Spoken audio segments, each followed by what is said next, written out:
A scam so bold, so stylish, it makes modern fraud look like toddlers scribbling with crayons.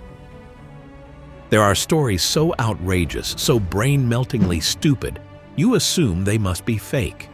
This is absolutely one of them. Some scams are bold, some are genius. But this one? This is the kind of story that makes police officers wonder if they accidentally wandered into a cartoon. Picture this, a man so slick, he sold the Eiffel Tower to real businessmen, for real cash, not once, but twice. And the best part? He almost pulled it off. A third time. This wasn't just theft. This wasn't just fraud. This was art. A scam so bold, so stylish, it makes modern fraud look like toddlers scribbling with crayons. This wasn't just a con. This was a psychological masterpiece. A heist so audacious it shouldn't exist, but it did. Buckle up. Welcome to the greatest hustle you've never learned about in history class. It starts right now. Paris, 1925. The Eiffel Tower, France's iron diva, was rusting away like an abandoned Ferris wheel. City officials panicked. Should we save it for millions or quietly scrap it like three-day-old baguette? And slithering into this perfect mess was Victor Lustig. Confidence level? Could convince a pigeon it needed flying lessons. Could sell a comb to a bald man. Could sell you your own kidneys while you thanked him for the favor. Not a man, a walking, talking hallucination. Victor didn't just scam people. He vacuumed out their sanity. When he looked at the Eiffel Tower, he didn't see a monument. He saw a blank check begging to be signed. This is the true story of the man who conned a city, broke the laws of logic, and made history by selling the freaking Eiffel Tower. Victor Lustig, swindler of bankers, swindler of the US government, swindler of, oh yeah, Al Capone. Imagine someone trying to sell you the Statue of Liberty. Now triple the insanity. Now quadruple the audacity. Welcome to Victor's world. Meet the man who lied to the world.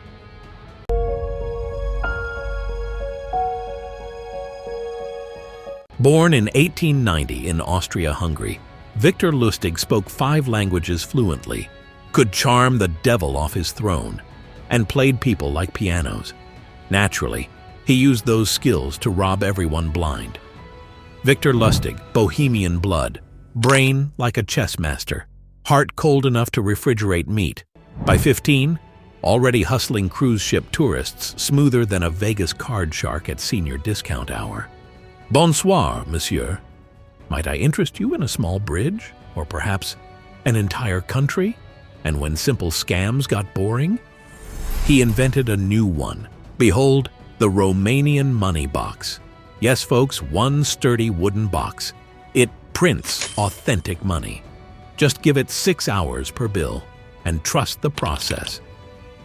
By the time they realized they bought a glorified bread box, Victor was already sipping cocktails in Switzerland. This wasn't scamming. This was performance art. And speaking of guts, he scammed Al Capone. Capone, murderer, bootlegger, human sledgehammer collector. Lustig promised him a surefire investment, took $50,000, sat on it for 2 months, returned it, claimed deal fell through. This kid's either suicidal or a genius. Capone was so baffled by Lustig's honesty, he handed him $5,000 as a thank you tip.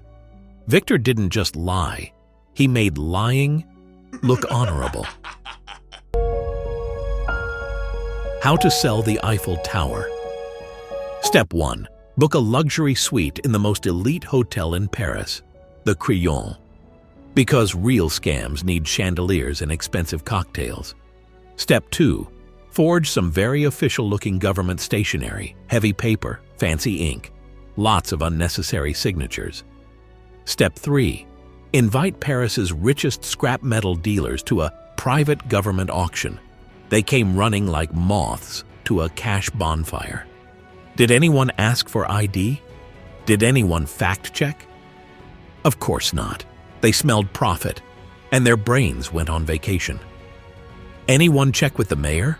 Of course not. Greed is one hell of a blindfold, and in the middle of this frenzy, one man took the bait harder than a cartoon fish.